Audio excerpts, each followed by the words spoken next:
Okay. Okay, hello. I am Mario Mercier, and welcome to the Artist of Change. So today we receive a guest who is in Islamabad, Pakistan, and she's Noor Ul Ain. So hello, Noor. Hello, how are you? Oh, I am far, very far from you,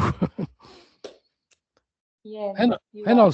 also today I must endure these glasses that I don't like. So this is very tough for me. I will try to endure the glasses during all the interview. So. I hope. So I think that you are some kind of a specialist concerning work and conditions of work. Yes. Basically, I'm HR professional and NLP, neuro linguistic programming. So we deal with people who have some sort of stress, anxiety, and as a HR, we deal with the people mostly they have issues with their workplace. For a part of that, I'm also a corporate trainer. I provide trainings in different organizations on soft skills, also about mental health, and also on communication skills. Because people they join around the globe, so they have different aspects of their life. They have different culture. So how to gel in the same culture, and also how to deal with the stress. So we provide different set of training to them. So do you by your work, in fact, do you see that with time more and more people suffer from stress at work? And do you think that this stress is related to work or not? Okay, it depends from person to person because nowadays everyone has their own definition about stress, to be honest. For example, if I talk about Gen Z, nowadays we all talk about the Gen Z. Hmm. This generation has a different definition about stress. According to them, stress is like if they're working in 8 hour shift and they have some task to do, and if the manager is taking follow up, so they take it as that my manager is micromanaging me and it's stressing me. On the other hand, we have other generation which is millennial and other, so they understand their work. They have seen that era without computer, with computer, and now transition to AI. So they take things in different way.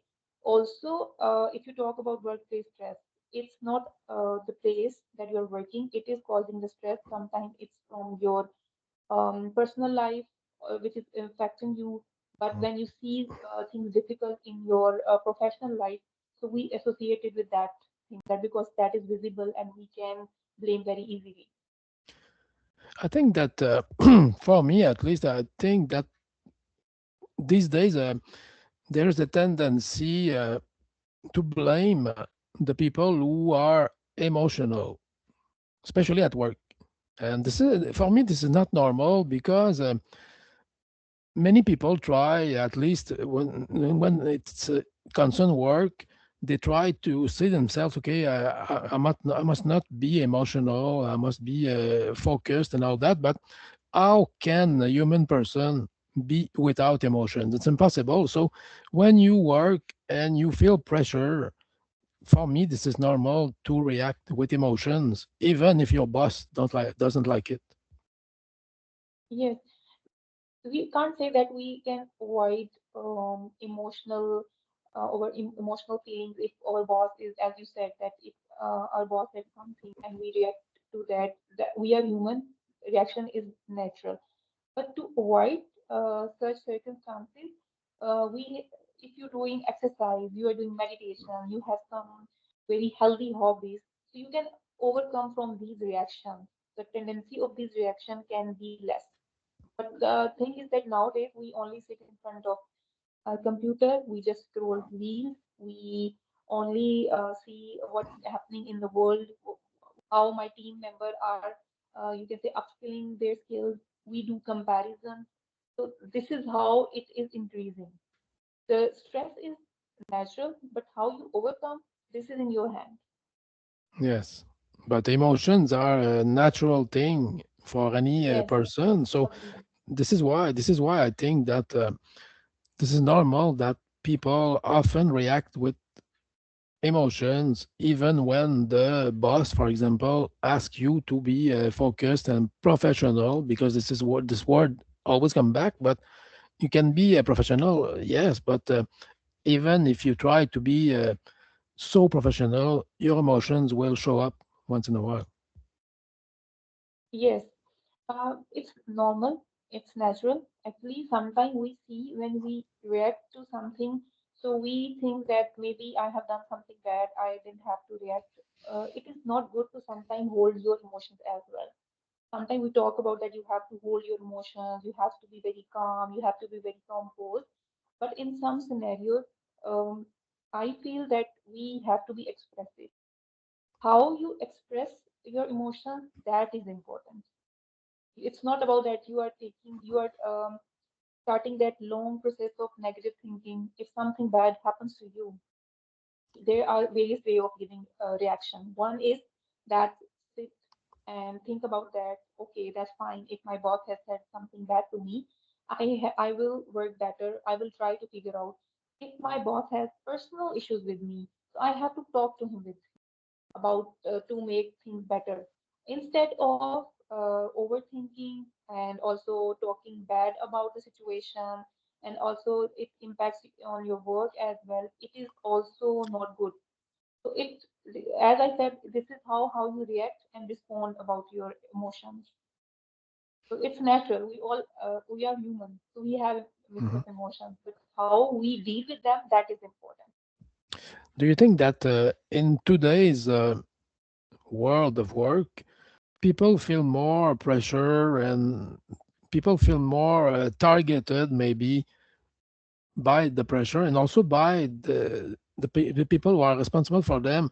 Because me, I have this feeling that more than ever, people feel threatened or pressured at work. Yes, they feel pressured and threatened. There are some company cultures. There are some people that they make you feel pressured. They give you a lot of pressure that obviously 8 9 hour job, and some companies there is culture that they ask you that you have to work like a robot, or you have to sit on your seat, you have to work, or they compare make comparison with the other colleague that this colleague has done this much. You can say they had person has bring, let's say, sales in the company and you have done nothing. So there is unnecessary comparison. Every person have different tendency. One person is good in bringing sales, maybe the other person is not in that much. Maybe he is good in marketing, or maybe he is good in other stuff as well. So instead of providing, if the person is underperformer, instead of providing training or session, they put pressure on them.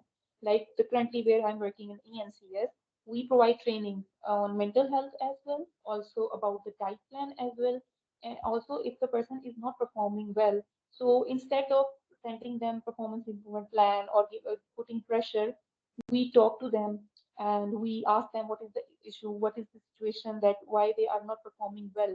And instead of pushing pressure, we give provide them trainings and which help them. But in most of the companies, this is not the culture. They just give pressure and which cause stress. And most of the employees, they feel too much load, emotionally also, mentally as well, physically as well, and they are not able to perform. And do you think that people who work online all day long are more subject to feel pressure than those who work in person? In my opinion, if you work in office environment, you deal with different personalities and you understand how to deal with different personalities. You have different opinions, you deal with them. You have that you can say competition, that how the other person is performing. You, there is more visibility than working in remote setting. If the person is working in the remote setting, so obviously you don't have connection with any team member. There is no visibility the other team member how they are performing. You don't know about your strength and weakness because it is only you in sitting in front of computer. You are just doing your work, and after that you are watching Netflix or you are doing some online watching some online videos or online stuff.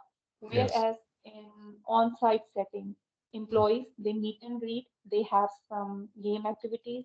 They also have some interaction, which helps them to grow emotionally, always also professionally as well.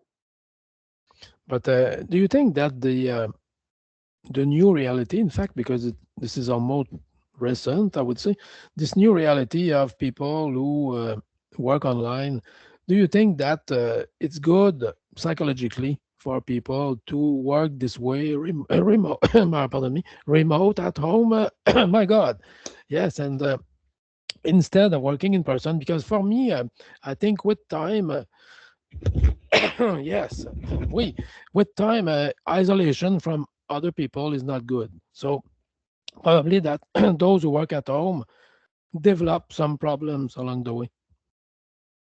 Yes, because when you're isolated, you don't have any interaction with people. So, we are human, and it is very important for us to Mhm. communicate, to talk, and also to understand others' emotions, other feelings, other seeing their other style of work. When you are working remotely in front of your computer and you don't have any interaction with others, so your public speaking skills, your public interaction is not that much as compared to when you're working on site. So it also damage as personality as well. Because Yes. obviously when you're working remotely, you're sitting in home and there is no interaction. So how you will work?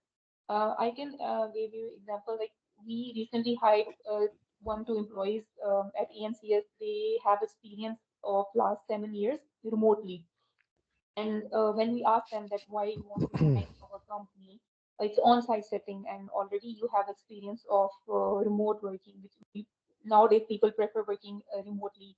So he said that I want to join because I need this people interaction. I want to excel in my career. Working remotely, I'm getting a good paycheck, but there are few skills which I think I'm not upskilling. So when he joined us, so obviously the person who has worked remote, they don't have that much public interaction. So we provide him training sessions. We also did some collective group activities, and which helped him a lot. Whereas the person who has experience already working in on-site setting, so their mindset will be different. So it impacts your personality as well overall. So it means that people who work, yes, but not only work, but generally spend much time, too much time, I would say, on the internet and in front of a screen. For you, these people will have damages to their personalities.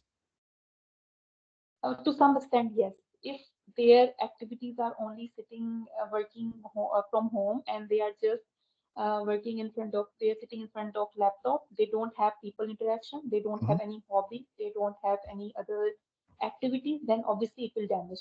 But if they are able to balance their life, for example, after doing job, they have public interaction, they have outdoor hobbies, so definitely it will not impact to those personalities. But people who are only, you can say, isolated, sitting in front of laptop, just doing their work, and they're just their hobbies are watching online movies or on social media. They don't have any outdoor activities, so definitely it will impact physically as well on them. So it means that probably, because this is a theory that I have, probably that the people who work with their hands, okay, manual jobs like, I don't know, mechanicians or working in a factory, these people possibly could not develop as much problem as those who work online all day long. Uh, they could not develop problem when Yes, they work maybe, on on-site. yes, maybe people who work manually, I would say, uh, have less tendency to develop personality problems than those who work online all week long. Yes. See, let's say if the people who are like, let's say you have said, like the person who is a mechanical engineer or someone who is working manually. So manually means on site.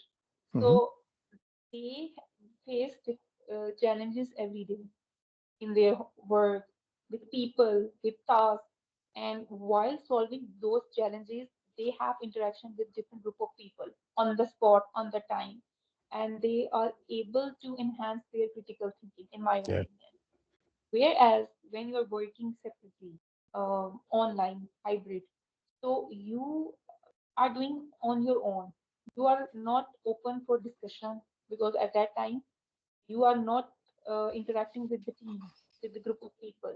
And critical thinking may not that much. You can say enhance your critical thinking instead of when you're working manually with the team. Okay.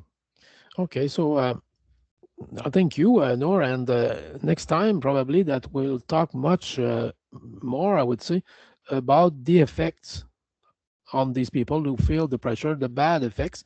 So I thank you for today, and I want to excuse me for my voice problems today here because yeah.